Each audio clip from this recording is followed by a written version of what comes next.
Hey folks, we are live. I'm going to get to some of your questions. I'm going to try and make this a fairly quick fire question round. Thanks very much for your questions, and there's just so much to get through. I'm going to have to come back and do another couple of videos because I just don't want to make these videos too long and too hard to try and find out where all the answers are for you asking questions. But first question is from Chrissy. Hey Chrissy, anyone have any tips for calming yourself at night and creating a healing, stress-free evening? Lately I've been really tired, which tends to lead to a cycle of itching and frustration, and then I have a hard time falling asleep. Then I'm tired again the next day. So you're stuck in this merry-go-round, this cycle of being tired and then staying up, scratching, not being able to get to sleep, being tired again, and you've got to throw a stick in the spokes, right? You've got to interrupt that revolving door, that merry-go-round, and kick the cycle so that it becomes an upward cycle instead. And you know this you see this throughout the whole healing journey. Like you see this in fitness, where you start getting lethargic, you don't feel like going outdoors, and then you don't go exercise and you feel more lethargic, and you're stuck in this cycle. But you've got to cut the cycle, and probably all you need is just one really good night, and it will just begin this upward cycle where you sleep really well, and then you've got energy to then maybe do a little more exercise, a bit more physical activity the next day, which will help you be more naturally tired the following night, and then it's an upward cycle from there. So how to have this really good night? Well, some of the people on the group have already given you some good ideas, and I agree with those things, most of those things that were said there. Having screen-free evening and just going for some music, something that really relaxes you, something that you really enjoy, and something that really winds you down. And it doesn't necessarily have to be 100% screen-free, because it might be that using a screen to watch a TV series or something that you just know really, really relaxes you can overcome the negative aspects of being in front of a screen. So it doesn't necessarily have to be completely screen-free, but ideally screen-free, something that's just really relaxing for you, music. And on top of that, I would take an enema and I would do the garlic, and that would just bring your mood into a more neutral place. Your bowels will be clear, and your gut will have that guard from the garlic and just help you to shut down.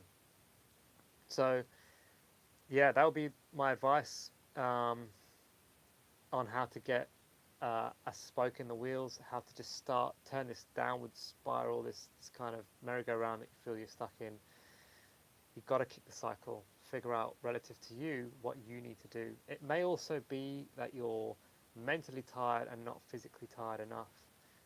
I know you in particular, you're expecting a child, right? And so physical activity may not be what it once was, and there might be hormones and things flying around with that, but do what you can do. If that's upper body stuff, if it's going for a walk, whatever it can be, whatever you can do to get yourself physically tired as well as mentally tired to help you shut down a bit better. Honestly, I could probably talk for an hour on each question, but really got to try and get faster at answering these questions. My doctor gave me ketoconazole, and cloxacillin. I'm not an expert with drugs. I don't know what a lot of these things are, but I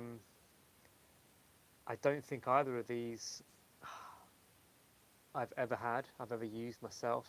Pretty sure, unless they've got different international names. I don't even know if they're available in the UK. Some other people here who have replied to you have said that they are steroids, the cloxacillin thingy, the ketoconazole, not a steroid. Somebody says here. Look, I'm not a fan of any drugs. I'm really not a fan of any drugs unless they're being used to get you out of a hole so that you can mentally function again well enough to really get on top of your diet and lifestyle. Those are the only times when drugs are in any way useful. There is a doctor out there that talks about using steroids for times when you are really in a hole, to get you out of that, to get you to the point where you can be in touch with yourself again, where you can be in control. And you know, if doctors are saying this, it does throw a little bit of shade sometimes, because they have not necessarily experienced the disease themselves. But definitely, my advice would be only use these things if you really feel you're in a desperate place. You need to get yourself out of the hole, move forwards, get on with your life. Do I think you're wasting your time? Potentially, yes. What do we have? Okay, Josie asks, what can I apply to dry out eczema that won't heal because of too much moisture? I moisturize too much, which is resulting in the new top layer of skin constantly getting soft, becoming weak and falling off. And then it weeps again, does the same thing over and over, and it's driving me mad. So, you are at the phase right now where your skin is going through the oozing phase, which is a sign of a high detoxification phase, heavy detox. Your body's shedding out a lot of stuff on a pussy type of a membrane that is being emitted through your skin. And you will eventually progress through to the dry, flaky stage. I don't really know what's worse, to be quite honest with you. They're both horrible phases of eczema, of course. But I don't think you want really to dry out your skin, because if you artificially try to dry your skin out, then you could end up over drying it out, and that's detrimental for eczema if your skin is too dry, because then you're going to be looking for moisturizers and things. You're going to have the opposite problem. So my best advice for you right now is, if your body is shedding in this way, it's oozing, the skin is falling off, go with it, stay clean, wash the area with water, and make sure that you're getting that dead skin away from you when it is coming off, so that any bacteria that comes with that goes away. Look, if you really, really want to dry this out, for now, then maybe have a look at humidity.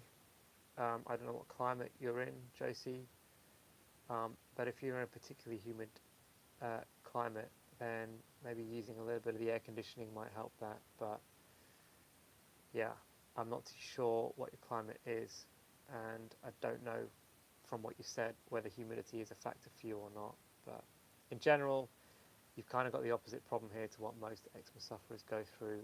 So keep it clean until you progress through to the drier phase, and then you'll be glad that you didn't do anything.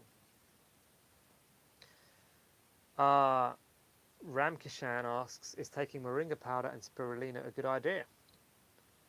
Yeah, I think it is a good idea.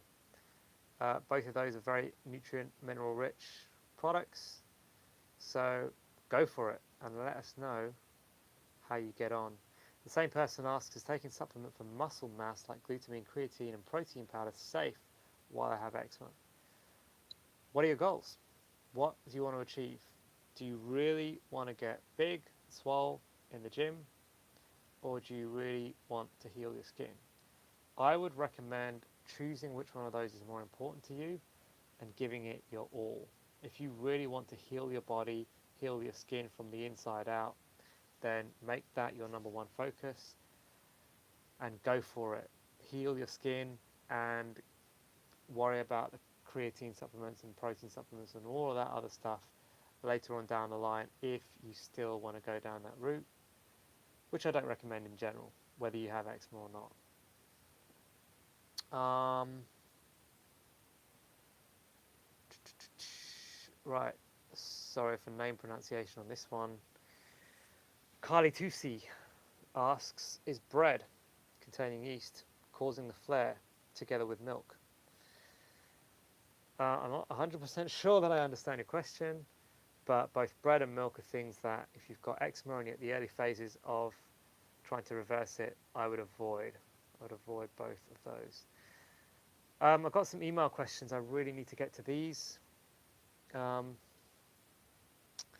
But look, I'm going to leave it here in this video for now, because we've just got to 10 minutes. and I'm going to make another video addressing some of these email questions from you all. And I am going to make another Q&A video as well, answering one question, and the biggest question that I've had is, what is Rob Stewart going on about in his latest video where he appears to be recommending a ketogenic diet? I'll see you all soon.